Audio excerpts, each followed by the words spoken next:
Assalamualaikum warahmatullahi wabarakatuh. Halo semuanya, apa kabar? Semoga dalam keadaan sehat ya dan kabar baik.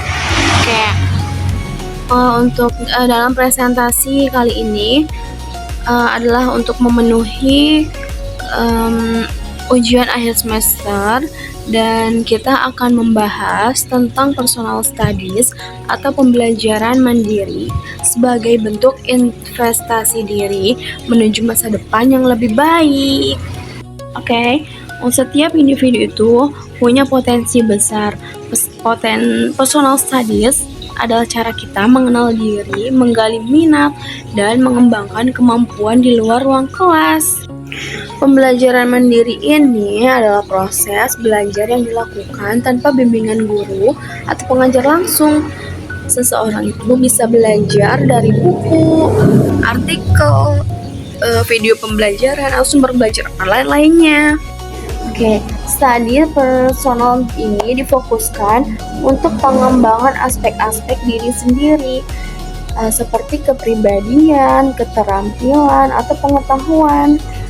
Misalnya, seseorang yang ingin mempelajari tentang psikolog, kepribadian untuk memahami diri sendiri dan orang lain. Oke, next. Jadi, apa sih personal studies itu? Jadi, personal studies adalah proses belajar yang kita lakukan secara mandiri, berdasarkan minat dan keinginan pribadi. Kita bisa belajar kapan saja, di mana saja, dan dengan cara apa saja, seperti membaca buku, mengikuti kursus online, atau belajar dari video YouTube. Apalagi zaman sekarang ini banyak sekali situs-situs, platform yang tentang pelajaran itu, banyak sekali ya untuk zaman sekarang itu. Nah, di sini ada pembelajaran mandiri itu berbasis minat pribadi, terus dilakukan secara fleksibel, bisa di mana saja. Lalu contohnya itu belajar bahasa asing, terus membaca buku atau kursus online. Oke, seperti itu. Jadi belajar itu nggak harus di sekolah. Belajar itu kita bisa jadi guru bagi diri sendiri. Nah, jadi apalagi zaman sekarang itu ya, personal studies itu jadi semakin penting. Kenapa? Karena ia mengajarkan kemandirian, mengembangkan potensi kita, dan membantu mempersiapkan diri menghadapi dunia kerja dan kehidupan. Jadi, ia juga menjadi alternatif bagi mengisi ruang dengan hal positif dan juga produktif tentunya, daripada teman-teman meluangkan waktu itu untuk bermain game atau untuk berleha-leha. Lebih baik waktu luang teman-teman itu dimanfaatkan untuk personal studies. Nah, bentuk personal studies yang bisa kita lakukan ya, ada beberapa. Sebenarnya bukan beberapa ya, jadi saya ambil poinnya saja, dan teman-teman bisa lakukan sesuai teman-teman punya bakat teman-teman dan juga keinginan teman-teman. Yang penting adalah hal positif. Kayak di sini tuh kita bisa menulis jurnal harian atau refleksi ya teman-teman. Lalu kita bisa membaca buku inspiratif. Apalagi sekarang ini banyak banget di sosial media itu tentang hal-hal yang bisa membuat kita terinspirasi, itu banyak banget ya teman-teman. Bisa kalian cek ya teman-teman. Lalu kita bisa belajar skill baru seperti desain, coding, memasak, dan lain-lain. Itu juga sesuai dengan bakat teman-teman, juga keinginan teman-teman itu sukanya dalam hal apa.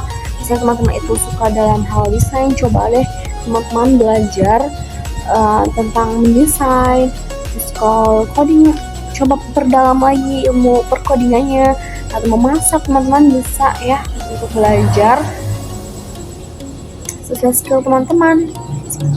Dan juga bisa mengikuti kursus dan pelatihan online gitu. Pelatihan online ini juga banyak banget ya teman-teman. Kita bisa ikut kursus bahasa-bahasa seperti itu. Jadi tentunya bentuk personal studies itu banyak banget ya teman-teman. Dan juga intinya itu kita ini mulai dari apa yang teman-teman suka gitu. Jadi intinya tuh kita nggak perlu menunggu pintar ya teman-teman. Yang penting mulai aja dulu. sekali lagi, kita nggak perlu menunggu pintar ya. Jadi kita lebih baik untuk memulai aja dulu.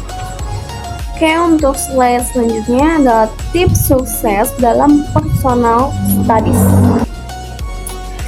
Berikut ini tips agar personal studies teman-teman itu berhasil. Yang pertama itu, temukan dulu minat teman-teman. Oke? Mau itu teman-teman berminat dalam menggambar, dalam memasak, coding, seperti itu. Jadi temukan dulu niat teman-temannya, oke? Lalu buat jadwal belajar mandiri. Itu penting banget teman-teman. Kalian bisa untuk buat to-do list ya, to-do list activity per hari ini gitu. Tentukan jadwal teman-teman itu buat teman-teman belajar mandiri ya. Jadi teman-teman harus bisa untuk meluangkan waktu atau dalam waktu luang ya teman-teman, bisa untuk dimasukkan di to-do list itu. Lalu gunakan sumber belajar yang terpercaya. Nah, teman-teman juga harus pintar mencari sumber-sumber belajar yang terpercaya, mencari data-data sumber-sumber yang bisa teman-teman pelajari. Lalu catat perkembangan teman-temannya, itu penting banget, itu harus dicatat. Untuk apa? Untuk teman-teman tahu seberapa jauh, seberapa banyak teman-teman sudah melangkah. Dan itu penting banget karena itu bisa membuat teman-teman lebih semangat ya. Nah, dan yang terpenting adalah teman-teman itu harus tetap konsisten. Itu adalah kuncinya ya teman-teman. Kalau teman-teman konsisten, insya Allah teman-teman akan terus fokus ke depannya. Jadi sedikit demi sedikit teman-teman pasti akan melihat hasilnya. Ya, untuk yang selanjutnya itu kisah nyata ya teman-teman. Sosok motivator itu juga sangat penting dalam personal studies. Karena kita bisa meniru langkah-langkah beliau, meniru aktivitas beliau. Dan itu bisa menjadi seperti ini tuh melakukan apa? Kita bisa untuk menjadi penirunya ya teman-teman. Nah, salah satunya itu adalah Bapak Sandiaga Salahuddin Uno, atau yang sering kita dengar itu adalah Bapak Sandiaga Uno. Beliau ini contoh nyata ya dari seseorang yang berhasil bangkit dari keterpurukan. Beliau mengalami kegagalan dalam bisnis dan kehilangan pekerjaannya. Namun ya beliau tidak menyerah dan terus berusaha untuk meningkatkan kemampuan bisnisnya. Jadi akhirnya beliau berhasil menjadi pembisnis sukses dan menjabat sebagai wakil gubernur ya pada saat itu, wakil gubernur DKI Jakarta. Dan juga beliau menjabat sebagai menteri. Nah, teman-teman bisa untuk mencari tokoh-tokoh inspiratif lainnya yang bisa mengacu pada minat teman-teman ya. Itu sangat banyak. Oke, teman-teman bisa untuk mencari info selanjutnya. Oke, next. Jadi untuk kesimpulannya adalah personal studies itu alat ampuh untuk mengembangkan diri. Siapapun bisa melakukannya, asalkan punya niat, kemampuan, dan konsistensi. Oke, jangan tunggu orang lain menyuruhmu belajar. Belajarlah karena kamu peduli pada masa depanmu. Oke, untuk presentasi kali ini cukup sekian ya teman-teman. Semoga bisa memotivasi teman-teman semua. Dan maaf apabila ada salah kata, ucapan, atau tindakan yang kurang berkenan di hati teman-teman. Oke, untuk penutupnya, belajar adalah hak setiap orang. Jadikan personal studiesmu sebagai gaya hidupmu. Ingat. Jadi saat kamu berhenti belajar, saat itulah kamu berhenti tumbuh. Jadi jangan putus, tetap belajar. Terima kasih. Wassalamualaikum warahmatullahi wabarakatuh.